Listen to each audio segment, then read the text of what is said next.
ചങ്ങനാശ്ശേരിയിൽ virtual arrest തട്ടിപ്പ് തടഞ്ഞ് പോലീസ്. മുംബൈ പോലീസ് എന്ന പേരിൽ ഡോക്ടറിൽ നിന്നും 5 ലക്ഷം രൂപ തട്ടിയ സംഭവത്തിൽ 4,35,000 രൂപ പോലീസ് തിരിച്ചുപിടിച്ചു. ബാങ്ക് അധികൃതർ അറിയിച്ചതോടെയാണ് പോലീസിന്റെ നിർണായക ഇടപെടൽ. തട്ടിപ്പിനിരയായ ഡോക്ടർ അന്വേഷണ സംഘവുമായി സഹകരിച്ചില്ലെന്ന് ജില്ലാ പോലീസ് മേധാവി ഷാഹുൽ ഹമീദ് പറഞ്ഞു.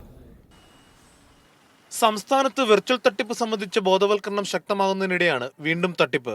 ചങ്ങനാശ്ശേരി പെരുന്നയിലെ ഡോക്ടറിൽ നിന്നുമാണ് മുംബൈ പോലീസ് എന്ന പേരിൽ 5 ലക്ഷം രൂപ തട്ടിയത്. ഇന്നലെ രാവിലെ പരിഭ്രാന്തനായി ബാങ്കിലെത്തിയ ഡോക്ടർ പണം ഉത്തരേന്ത്യയിലുള്ള തന്റെ സുഹൃത്തിന് അയക്കണമെന്ന് ആവശ്യപ്പെട്ടു. അക്കൗണ്ട് സംബന്ധിച്ച് സംശയം പ്രകടിപ്പിച്ച ബാങ്ക് അധികൃതരോട് ഡോക്ടർ പ്രകോപിതനായി സംസാരിച്ചു. ഇടപാടിന് ശേഷം സംശയം തോന്നിയ ബാങ്ക് അധികൃതർ ഉടൻ പോലീസിൽ വിവരമറിയിച്ചു. ഇങ്ങനെയാണ് തട്ടിപ്പ് പുറത്തായത്. ഇങ്ങനെ ഒരു ട്രാൻസ്ഫറിന് വന്നപ്പോൾ ഇത് സാറുമായിട്ട് റിലേറ്റഡ് ആണോ എന്ന് ചോദിച്ചു. ഇയാൾ ക്രെഡിറ്റ് പോകുന്ന അക്കൗണ്ട് ഹോൾഡർ സാറിന്റെ. അപ്പോൾ പുള്ളി അദ്ദേഹത്തിന്റെ ഫ്രണ്ടാന്നാ പറഞ്ഞത്. ആ സമയം തന്നെ തട്ടിപ്പുകാരെ പുള്ളി വിളിക്കുന്നുണ്ടായിരുന്നു. അപ്പോൾ അവർ പറയുന്നത് ഞങ്ങൾക്ക് കേൾക്കാം. അവർ ഹിന്ദിയിലാണ് സംസാരിച്ചിരുന്നത്. ഇത് എൻ്റെ പേഴ്സണൽ ഫണ്ടാണ്, കുഴപ്പമൊന്നുമില്ല, അവരോട് പൊയ്ക്കോളാൻ പറയുന്നു. അപ്പോൾ ഞങ്ങൾക്ക് ഏകദേശം ഒരു നല്ലപോലെ ഉറപ്പായി. സംഭവം അറിഞ്ഞ് വീട്ടിലെത്തിയ ചങ്ങനാശ്ശേരി SHO വിനോദ് കുമാർ, SA സന്ദീപ് എന്നിവരോട് ഡോക്ടർ സഹകരിച്ചില്ല.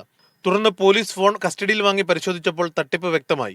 അദ്ദേഹം ഇന്നലെ സഹകരിക്കുന്നുണ്ടായിരുന്നില്ല. ഇപ്പൊ നമ്മൾ അദ്ദേഹത്തോട് സംസാരിച്ച് നമ്മൾ FIR രജിസ്റ്റർ ചെയ്ത് അന്വേഷണം മുന്നോട്ട് കൊണ്ടുപോകാനാണ് തീരുമാനിച്ചിരിക്കുന്നത്. അതുപോലെ ഇപ്പോൾ ടൗൺ ഹോൾഡ് ആയിട്ടുള്ള എമൗണ്ട് റിലീസ് ചെയ്യാനും കോടതി മുഖാന്തരം റിലീസ് ചെയ്യാനുള്ള ഏർപ്പാട് നമ്മൾ ചെയ്യുന്നുണ്ട്. വെർച്വൽ അറസ്റ്റ് എന്ന നടപടി ഇന്ത്യയിലില്ല. ഇത്തരം ഫോൺ കോളുകൾ വന്നാൽ പോലീസിനെ വിവരമറിയിച്ചാൽ തട്ടിപ്പ് തടയാൻ കഴിയുമെന്ന് വ്യക്തമാക്കുന്നതാണ് ചങ്ങനാശ്ശേരിയിലെ സംഭവം. മീഡിയ 1 കോട്ടയം.